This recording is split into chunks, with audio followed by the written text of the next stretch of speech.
அக்ஷரா, இன்னைக்கு நம்ம சரஸ்வதி ஸ்தோத்திரத்துல மூணாவது ஸ்லோகம் பார்க்க போறோம். படிக்கிறதுக்கு முன்னாடி சொல்ற ஸ்லோகத்தை சொல்றியா? சரஸ்வதி நமஸ்திபியம் வரதே காமரூபிணி வித்யாரம்பம் கரிஷ்யாமி சித்தர்போத். ஏற்கனவே நம்ம படிச்ச ரெண்டாவது ஸ்லோகம் நான் சொல்ல திரும்பி சொல்றியா? தோர்பிர்யுக்தா சதுர்பிம் சதுர்பிம் ஸ்படிக மணிநிபைர் அக்ஷமாலான் ததானா ஹஸ்தேனைக்கேன பத்மம் சிதமபி ச சுகம் புஸ்தகம் சாபரேண பாசாகுந்தேந்து சங்கஸ்படிக மணிநிபா பாசமானா சமானா சாமே வாக்தேவதேயம் நிவசது வதனே சர்வதா சுப்ரசன்னா. இப்போ மூணாவது ஸ்லோகம் நான் முதல்ல படிக்கிறேன், அப்புறம் பொருள் சொல்றேன். சுராசுர சேவித பாத பங்கஜா கரே விராஜத் கமனீய புஸ்தகா விரிஞ்சி பத்னி கமலாசன ஸ்திதா சரஸ்வதி நுயத்து வாச்சி மேசதா. இதுதான் ஸ்லோகம். சரியா? இப்போ ஒவ்வொரு வரியா பார்க்கலாம். சுராசுர சேவித பாத பங்கஜா. சுரர்கள் அசுரர்கள். சுரர்கள்னா யாரு, அசுரர்கள்னா யாரு? சூரர்கள்னா தேவர்கள். Very good.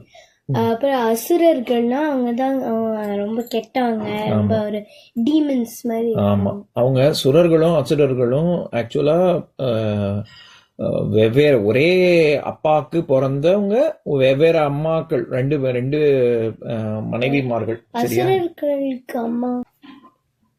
அதாவது புராண கதைகள்ல எப்படி வரும்னா, காஷ்யப முனிவருக்கு நிறைய மனைவிமார்கள். சரியா? அதிதி, திதி, கத்ரு, தனு, சுராசர, சுரபி, வினதா, அப்படி நிறைய பேர் இருக்காங்க. இதுல அதிதிக்கு பிறந்த ஒரே அப்பா தான் காஷ்யப்பர் முனிவர் தான். சரியா? அதுல அதிதிக்கு பிறந்தவங்க தேவர்கள், திதிக்கு பிறந்தவங்க அசுரர்கள். சரியா? இதுல இந்த சரஸ்வதி ஸ்தோத்திரத்துல எப்படி சொல்றாங்க, எப்படி இவர் அகஸ்தியர் சொல்றாருன்னா, சுராசுர சேவித பாத பங்கஜா. இப்ப சரஸ்வதி கலைமகள் தானே, எல்லா கலைகளுக்கும் வேண்டினா, சரஸ்வதியை வேண்டினா கிடைக்கும். அதுல ஆயுதத்தை எப்படி பிரயோகம் பண்றதுங்கிறதும் ஒரு கலை தான். எப்படி ஃபைட் பண்ணணும் அப்படிங்கறதும் ஒரு கலை தானே. அந்த கலைய ரெண்டு பேருமே, தேவர்களும் சரி அசுரர்களும் சரி, வேணும்னா சரஸ்வதி உமாச்சியை வேண்டினு தானே ஆனோம். அதனால சூரர்களும் சரி அசுரர்களும் சரி சேவை பண்றது, சேவை, சர்வீஸ் அப்படின்னு அர்த்தம் சேவித்தான்னா. சரியா? அவங்க பாத பங்கஜா. பங்கஜம்னா என்ன மலர்? தாமரை. ஆமா, தாமரை. பாத பங்கஜா, உன்னுடைய பாதங்கள தாமரை மலர் திருவடி அப்படின்னு சொல்லி அத தேவர்களும் சரி அசுரர்களும் சரி வேண்டாங்க அப்படின்னு சொல்றாங்க. கரே விராஜத் கமனீய புஸ்தகா. இதுல விராஜ் அப்படின்னா சில பேர் வச்சுப்பாங்க. கரெக்ட். விராஜ்னா ரொம்ப பிரில்லியன்ட், ரொம்ப ஷைனிங், அப்படியே பளிச்சுன்னு மின்னுது அப்படின்னு அர்த்தம். அவங்களுடைய ஞானம் அப்படியே அப்பேற்பட்டதா இருக்கு, மின்னக்கூடியதா இருக்கு அப்படின்னு அர்த்தம். இந்த இடத்துல கரே விராஜத் கமனீய புஸ்தகா. காமம் அப்படின்னாலே விருப்பம்னு அர்த்தம். சரியா? காமாட்சி, நம்மளுடைய விருப்பத்துக்கு ஏற்ற மாதிரி வரம் கொடுப்பவள் அப்படின்னு அர்த்தம். சரியா? கருணை கண்களை கொண்டவள். காம அக்ஷினா கண்ணு, காமம்னா விருப்பம். அவ பார்த்தானாலே அவள் நம்ம கடைக்கண் பார்வை நம்ம பக்கம் திரும்பிச்சுனாலே நமக்கு வேணுங்கிறதெல்லாம், நம்மளுடைய ஆசையெல்லாம் நிறைவேறும்னு அர்த்தம். சரியா? அப்ப கமனீய அப்படின்னா எது ரொம்ப கமனீய புஸ்தகம் அவ கையில வச்சுட்டு இருக்க. நம்ம போன பாட்டிலேயே பார்த்தோம்ல, சுகம் புஸ்தகம் அப்படின்னு, சாப்பரேன அப்படின்னு கையில புஸ்தகம் வச்சுட்டு இருக்கா. அது என்ன புக்கு? ஹிஸ்டரியா, ஜியோகிராபியா, என்ன ஸ்டோரி புக்கு? அது படிப்புக்கான ஒரு என்ன புத்தகம்? புஸ்தகம் அப்படிங்கறதுல இருந்தா புத்தகம்னு நம்ம சொல்றோம் தமிழ்ல. சமஸ்கிருதத்துல புஸ்தகம். வேதம் தான், வேத மாதா அப்படின்னு சரஸ்வதியை சொல்றாங்க. வேதம் தான் அவ கையில வச்சுட்டு இருக்கிறது. சரியா? வேதம் தான் எல்லாத்துக்கும் ஆதாரம். எப்படி பிரணவம், ஓம். புஸ்தகம்னு சொல்லலாம், புத்தகம்னு சொல்லலாம், எப்படி வேணா சொல்லலாம், ரெண்டும் ஒண்ணுதான். சரியா? கையில வேத புத்தகத்தை தான் வச்சுட்டு இருக்கா. சரியா? அது கமனீய புஸ்தகம். ஏன் அத கமனீய புஸ்தகம்? காமம்னா விருப்பம். புஸ்தகம்னு என்ன அர்த்தம்? அதான் இப்ப சொன்னேனே, காமம்னா விருப்பம்னு அர்த்தம். கமனீய புஸ்தகம்னா வேதத்தை படிச்சா நமக்கு எல்லாமே கிடைக்கும், முக்தியே கிடைக்கும், எல்லாத்துக்கும் பெரிய என்ன பேரின்பமே கிடைக்கும் பொழுது மத்ததெல்லாம் கிடைக்கும் தானே. ஆமா. அதனால அந்த புஸ்தகம் நமக்கு வேதத்தை படிச்சா நமக்கு எல்லாமே கிடைக்குங்கிறதுனால அந்த புஸ்தகத்தை கமனீய புஸ்தகம் அப்படின்னு சொல்றாங்க. அந்த புஸ்தகத்தை கையில அது எப்படிப்பட்டது, ஒளி கொடுக்கக்கூடியது, ரொம்ப பிரில்லியன்ட், அப்பேற்பட்டத கர்னா என்னது, கரம் அப்படின்னு என்ன அர்த்தம், கரணம்னா கை, கரம்னா கை, கர்னா பண்றது, சரியா.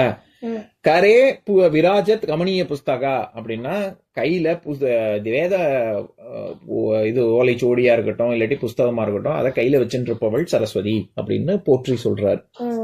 அடுத்தது விரிஞ்சி பத்னி கமலாசனஸ்திதா. விரிஞ்சி அப்படின்னா பிரம்மாக்கு இன்னொரு பேர், சரியா. பிரம்மா பிரம்மா என்ன பண்ணுவார் அவரு, அவர் வந்து எல்லாத்தையும் கிரியேட் பண்ணுவாரு. ஆமா, உருவாக்குவாரு, படைப்பாரு, உருவாக்குவாரு, படைப்பாளி அப்படின்னு சொல்றோம்ல. அந்த விரிஞ்சி அப்படிங்கறதுக்கான சமஸ்கிருத சொல் அந்த விரிஞ்சி, சரியா. விரிஞ்சியா, விரிஞ்சி, விரிஞ்சி நாராயணன் அப்படின்னு விஷ்ணுவுக்கு பேரு. ஏன்னா விஷ்ணுவுடைய இதுல வயிற்றுல இருந்து தாமரை வந்து அந்த தாமரையில தான் பிரம்மாவே உட்கார்ந்துட்டு இருப்பாரு, சரியா. அதனால விஷ்ணுவுக்கே விரிஞ்சி நாராயணன் அப்படின்னு பேரு, ஏன்னா பிரம்மாவை வைத்துக் கொண்டுள்ள நாராயணன் அப்படின்னு. பிரம்மாவே அவங்க, ஆமா, அப்படிதான் வரைவாங்க. நீ நிறைய இடத்துல பார்த்தேன், விஷ்ணு படத்தை பார்த்தேன்னு வச்சுக்கோ, வத்சலா அப்படின்னு மார்புல அந்த குறியீடு இருக்கும், ஸ்ரீவத்ச குறியீடு. லக்ஷ்மிய மார்புல இருப்பா, தொப்புள்ள இருந்து ஒரு தாமரை வரும், அதுல பிரம்மா இருப்பாரு.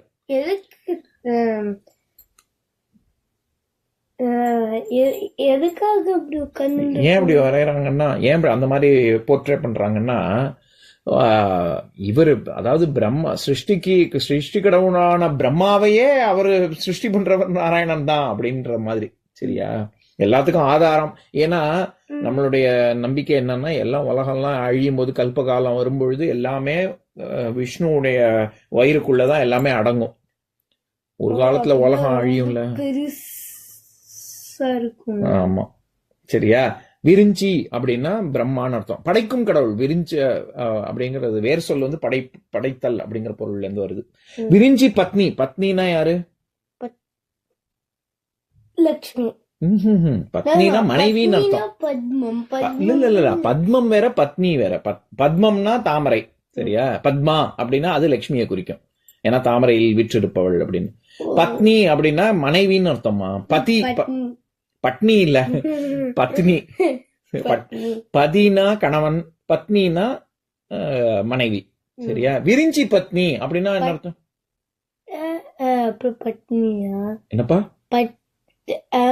பத்னி. பத்னினா புருஷன், பத்னினா மனைவி, பதினா கணவன், சரியா.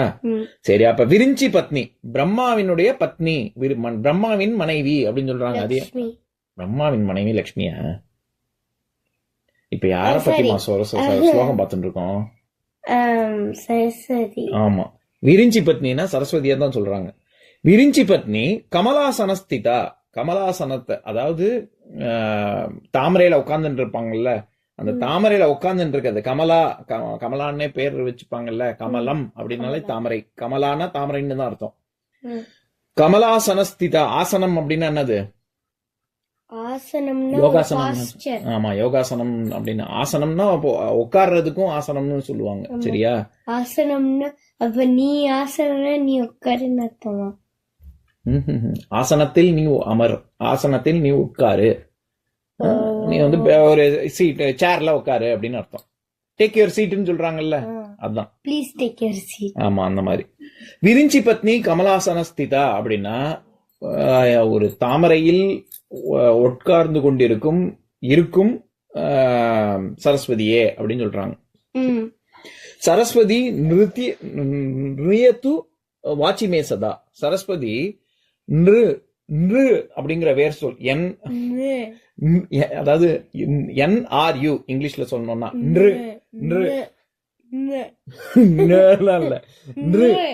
நிருத்திய. இங்க பாரு, இப்ப இத சொல்றேன், நிருத்திய. அதான் சரியா, அந்த நிருதான். நிருத்திய தூ அப்படின்னா டான்ஸ் ஆடுன்னு அர்த்தம். நிருத்யா அப்படின்னா டான்ஸ்னு அர்த்தம். அந்த அப்படின்னா நிருத்ய நிருத்யா ஆடு. அது சொல்ல சொல்ல வந்துரும். சரியா? நிருத்ய அப்படின்னா அதாவது சமஸ்கிருதத்துல எப்படி சொல்லுவாங்கன்னா நிருத்ய கீத வாத்தியா அப்படின்னு சொல்லுவாங்க. நிருத்தியம்னா டான்ஸ், கீதம்னா வாய்ப்பாடு, வாத்தியம்னா இசைக்கருவிகள், வாத்தியம் இன்ஸ்ட்ருமெண்ட். சரியா? அதனாலதான் நம்ம பரத நடனம்னு சொல்ல மாட்டாங்க, பரத நாட்டியம்னு சொல்லுவாங்க. ஏன் பரத நடனம் தானே, நடனம்னா டான்ஸ் தானே, அப்ப பரத நடனம் தானே சொல்லணும். நாட்டியம் ஏன் நாட்டியம்னு சொல்றாங்கன்னு தெரியுமா? நீங்க டான்ஸ் மட்டுமா பண்றீங்க அதுல? பரதநாட்டியம்னா டான்ஸும் ஆடுவோம், ஸ்லோகம் அதுல இருந்து ஸ்லோகமும் கத்துக்க முடியும். சரி. அப்புறம் லைக் சிங்கிங்கும் அதுல நிறைய திங்ஸ் பண்ண முடியும். சிங்கிங், அதுக்கப்புறம் அந்த மாதிரி இன்னும் நிறைய பண்ண முடியும். அதனால பரத நடனம்னா டான்ஸ் மட்டும் பண்ண முடியும் அப்படின்னு அர்த்தம். பரதநாட்டியம்னா இன்னும் நிறைய பண்ண முடியும். அந்த இன்னும் நிறையங்கிறது என்னென்ன வரும்னா டிராமா, நாடகம்னு சொல்றோம்ல, வெறும் நீங்க டிராமா இல்லப்பா, நீங்க ஆடுறதன் மூலமா நீங்க சும்மா வெறும்னு ஆடுறீங்களா? ஒரு வாய்ப்பாடு ஒரு பக்கமா ஒருத்தவங்க வந்து சங்கீதம் பாடுறாங்கல்ல, அதுக்காக நம்ம நடிக்கிறோம். நடிப்பும் சேர்ந்தது. நீ வெறும்னு சும்மா ஒரு மியூசிக்கு, இப்ப பேலே எல்லாம் இந்த ஊருக்காரங்க ஆடுறாங்கல்ல, அந்த பேலேல என்ன பண்ணுவாங்கன்னா மியூசிக் வாசிப்பாங்க, ட்ரம் இதுல பியானோ மாதிரி அந்த மாதிரி ஏதாவது இன்ஸ்ட்ருமெண்ட்ல வாசிப்பாங்க. அந்த வாசிக்கிற மியூசிக்கு ஆடுவாங்க. சரியா? அதுல யாராவது உட்காந்து பாடுவாங்களா? பாடவே மாட்டாங்க, வெறும் இன்ஸ்ட்ருமெண்ட் மட்டும் போடுவாங்க. ஆமா, அதுல வந்து வாய்ப்பாட்டு எல்லாம் கிடையாது, வெறும் மியூசிக் இன்ஸ்ட்ருமெண்ட் மட்டும்தான். ஆனா இப்பதானே சொன்னேன் நிருத்ய கீத வாத்திய அப்படின்னு. பாட்டு வாய்ப்பாடும் உண்டு, மிருதங்கம் வாசிப்பாங்க, வயலின் வாசிப்பாங்க, அந்த மாதிரி இன்ஸ்ட்ருமெண்ட்டும் உண்டு. நீங்க சும்மா போய் ஆடிட்டு வர மாட்டீங்க. நீங்க ஏதாவது ஒரு கதை, ஒரு இப்ப கணேச பஞ்சரத்னம் அந்த மாதிரி, அப்புறம் கௌத்துவம் கத்துக்கிறேன், அதெல்லாம் முருகனின் கதை, பிள்ளையாரின் கதை, இந்த மாதிரி ஏதோ ஒரு கதையத்தானே வெளிப்படுத்துறீங்க. சும்மா போய் டான்ஸ் ஆடிட்டு வருவீங்களா? ஏதாவது ஒரு கதை இருக்கும்ல அதுக்கு பின்னாடி. இதெல்லாம் சேர்ந்ததுங்கிறதுனாலதான் அதை பரத நடனம்னு சொல்லாம பரத நாட்டியம்னு சொல்றாங்க. ஏன்னா அதுல நாடக கதை இருக்கு, வாத்தியம் இருக்கு, வாய்ப்பாடு இருக்கு, இசை இருக்கு, உங்க நடனமும் இருக்கு, டான்ஸும் இருக்கு. சரியா? இதெல்லாம் சேர்ந்ததான் அதுதான் நிருத்ய அப்படின்னு சமஸ்கிருதத்துல வருது. சரியா? சரஸ்வதி நிருத்ய தூ, நீ வந்து சரஸ்வதியா டான்ஸ் ஆடுன்னு சொல்றாங்க இந்த பாட்டுல. ஆமா. வாச்சி மே சதா, எங்க டான்ஸ் ஆடணும் நீ அப்படின்னு கேட்டா வாச்சி மே சதா. வாச்சி அப்படின்னா வாசகம், வாசகம், திருவாசகம் அப்படின்லாம் சொல்றோமே, வாசகம்னாலே சொல்லுன்னு அர்த்தம். அதனாலதான் வாதம், என்ன என் கூட வாதாடுற அப்படின்னு சொல்றோமே, பேச்சு அப்படின்னு அர்த்தம். என்னுடைய நாக்குல நீ டான்ஸ் ஆடு அப்படின்னு அகஸ்தியர் சொல்றாரு. வாச்சி மே சதா, அதுவும் என்னோட எப்பவுமே, சதான்னா எப்பவும். அப்பதானே போன பாட்டுல பார்த்தோம்ல, சர்வதா. ஆமா, சர்வதா சுப்ரசன்னா அப்படின்னு போன பாட்டுல பார்த்தோம்ல. அந்த சர்வதா, சதா, சர்வம், இது எல்லாமே எப்பவும் அப்படிங்கிற பொருள். சரியா? எப்பவுமே நீ என்னுடைய நாக்குல டான்ஸ் ஆடு அப்படின்னு சொல்றாரு. எப்பவுமே. ஆமா, எப்பவுமே என் நாக்குல நீ இரு அப்படின்னு சொல்றாங்க. சரஸ்வதிய நாக்குல இருன்னு சொன்னா என்ன அர்த்தம்? படிப்பு கொடுத்துருவாங்க. நம்ம பேசுறது எல்லாமே எப்பவுமே உண்மையே பேசுவோம், பொய்யே பேச மாட்டோம். நம்ம பேசுறத 4 பேர் கேட்பாங்க, 4 பேருக்கு ஈர்க்கும்படியா நம்ம பேசுவோம். நம்ம பேசுறதுக்கு ஒரு மீனிங் இருக்கு. அதுக்காக அப்படி டான்ஸ் ஆடுன்னா நிஜமாவே உட்காந்து நாக்குல நின்று டான்ஸ் ஆடுன்னு அர்த்தம் இல்ல. நாக்க நம்ம பேச்சுல நீ இரு, என்னுடைய பேச்சுல சத்தியம் எப்பவுமே இருக்கணும், என் பேச்சுல நீ இருக்கணும், நான் சொல்றத 4 பேர் கேட்கணும், எனக்கு மரியாதை கிடைக்கணும்னு என்னுடைய வாக்கின் மூலமாக அப்படின்னு சொல்றாங்க. இதுதான் இதோடைய அர்த்தம். இப்ப நான் திருப்பி நான் சொல்றேன், என் கூட சேர்ந்து ஸ்லோகம். சுராசுர சேவித, சுராசுர சேவித பாத பங்கஜா, பாத பங்கஜா, கரே கரே விராஜத், விராஜத் கமனீய புஸ்தகா, கமனீய புஸ்தகா, விரிஞ்சி பத்னி, விரிஞ்சி பத்னி, கமலாசனஸ்திதா, கமலாசனஸ்திதா, சரஸ்வதி, சரஸ்வதி, நிருத்யது, நிருத்யது, வாச்சி மே சதா. வாச்சி மே சதா. இன்னொரு நாள் இன்னொரு ஸ்லோகம் பார்க்கலாம்.